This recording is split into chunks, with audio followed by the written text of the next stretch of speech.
Dans cet épisode d'interview, nous sommes avec Mitch Loh, l'un des cofondateurs de Netflix et une personnalité qui a été aux avant-postes de l'industrie du divertissement vidéo quasiment depuis le début. Mitch, merci beaucoup d'être avec nous. Thank you. Comment ce secteur a-t-il évolué ces dernières décennies? Tout a commencé il y a longtemps avec le cinéma par un modèle à la carte où les gens devaient choisir si ça valait la peine d'aller voir un film en salle ou de le louer en cassette vidéo ou en DVD.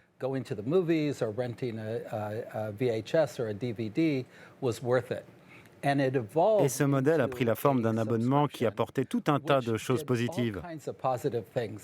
On n'avait plus à se poser cette question délicate, est-ce que ces contenus valent la peine d'y consacrer du temps et de l'argent, mais simplement les explorer, à les regarder. Vous avez été l'un des cofondateurs de Netflix. Comment avez-vous vécu cette aventure? On n'imaginait pas que Netflix deviendrait un nom connu, au point de devenir un verbe. Et je me souviens qu'on faisait souvent des paris sur la croissance qu'on pourrait avoir.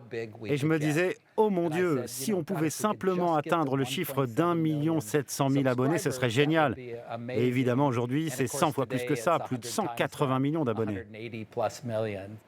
Quel a été l'impact, selon vous, d'entreprises comme Apple, d'autres sites de streaming, du service d'abonnement Starzplay que nous avons ici au Moyen-Orient, ou encore de Disney? Qu'a représenté cette concurrence? Et comment a-t-elle été gérée par Netflix, d'après vous? Eh bien, on n'a jamais prêté attention à la concurrence.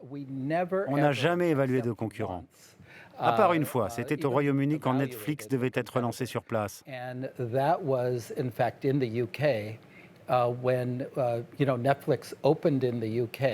On avait entendu dire que le groupe Amazon démarrait son offre lui aussi, et c'était un concurrent qui nous terrifiait à l'époque. Alors on a gelé toute l'opération. Vous êtes passé de Netflix à MoviePass. Parlez-nous de cette expérience à la tête de cette entreprise. Au moment de son apogée, vous aviez des millions d'abonnés. Vous proposiez un abonnement, mais qui dans ce cas concernait les cinémas. Oui, Mais quelque chose est allé de travers et votre nombre d'abonnés a chuté à 300 000, c'est ça? c'est ça. Je pensais qu'on pouvait faire dans les cinémas ce que nous faisions chez Netflix, à savoir supprimer les obstacles à l'expérimentation et à la découverte. Mais il s'est avéré que notre croissance a été trop rapide. Au bout de 3 mois, on en était à 3 300 000 abonnés payants et c'était simplement trop. Donc on a implosé. 9 mois après, nos investisseurs ont dit « Ok, on arrête ». Ce que j'aurais dû faire, c'est contrôler cette croissance. Un autre défi que nous devons relever en ce moment, c'est la pandémie de Covid.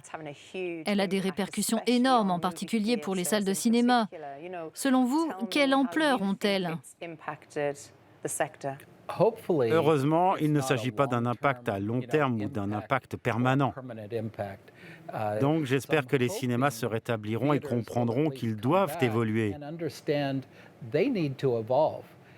Vous savez, MoviePass visait à secouer le monde du cinéma pour faire comprendre que les consommateurs veulent plus que des films. Notre capacité d'attention se réduit de plus en plus et on ne veut plus aller dans un cinéma pour rester assis pendant 2 heures dans le noir et regarder un film. Pourquoi ne pas proposer des soirées marathon de 6 heures où l'on peut voir tous les épisodes de Stranger Things à la suite? Mais financièrement et économiquement, les cinémas peuvent-ils survivre? Le plaisir d'aller voir un film, c'est bien, mais peuvent-ils tout simplement se maintenir à flot? Oui, je pense qu'ils doivent être innovants en termes de contenu. Et tout l'enjeu, c'est qu'ils doivent reconnaître que les gens voudront sortir et interagir socialement en groupe. Quand nous aurons un vaccin, bien entendu, mais pas seulement pour voir des films qui durent 2 heures. Pourquoi ne pas leur proposer des événements en lien avec le sport ou le jeu vidéo? Comment se situe cette industrie ici au Moyen-Orient, aux Émirats arabes unis, en particulier à Dubaï, par rapport au reste du monde? Quelle est l'importance de ce secteur dans la région? Pour moi, l'une des choses les plus intéressantes avec les sites de streaming comme Netflix, c'est cette sorte de pollinisation croisée des contenus.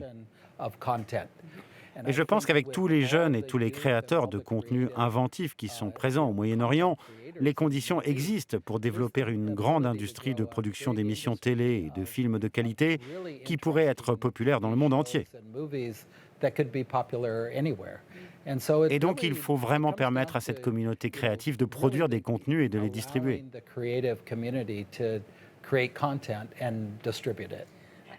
Vous êtes ici à Dubaï pour un événement hors du commun. Il s'agit de Pitch Up in the Sky. De quelle manière y participez-vous? C'est un événement totalement inédit. Des entrepreneurs originaires de tout le Moyen-Orient et de toute l'Afrique ont fait acte de candidature en soumettant leurs propositions pour obtenir un capital de démarrage. Et nous, les juges, on était 4, on en a sélectionné 10. Ensuite, chacun des candidats retenus nous a fait une présentation de son idée sur Zoom. Et il y a eu un saut en parachute. En fait, nous en avons encore sélectionné 3 et nous sommes montés dans un avion avec eux pour qu'ils nous fassent leur présentation finale. Ils devaient la faire en vol sur 60 secondes et ensuite le gagnant a sauté de l'avion avec son parachute.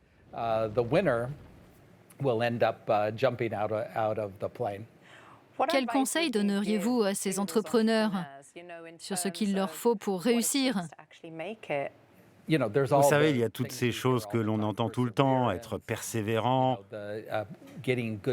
avoir les bonnes personnes autour de soi, faire preuve d'une grande intégrité. Vous devez maintenir la dynamique, vous améliorer en permanence, emmener vos investisseurs avec vous, emmener votre équipe avec vous et avancer pas à pas, progressivement, ni trop vite, ni trop lentement. Revenons au secteur du divertissement.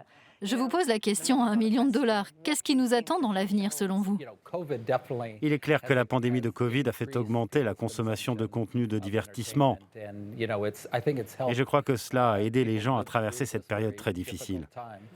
Je pense que l'avenir sera plus sain. Je ne sais pas pour vous, mais moi, il y a des fois où je commence à regarder une série à 10 heures du soir en me disant que je vais m'arrêter à minuit, et 5 heures plus tard, je réalise qu'il y a encore une autre saison disponible.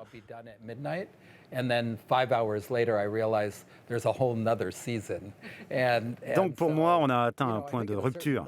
Vous savez, le PDG de Netflix, Reed Hastings, a parlé une fois de concurrence et il a dit « Mon plus grand concurrent, c'est le sommeil ». Si les gens n'étaient pas obligés de dormir, ils consommeraient plus de séries sur Netflix. Et je pense qu'il a raison. Mitch Lowe, merci beaucoup pour cette interview. C'était un plaisir. Thank you.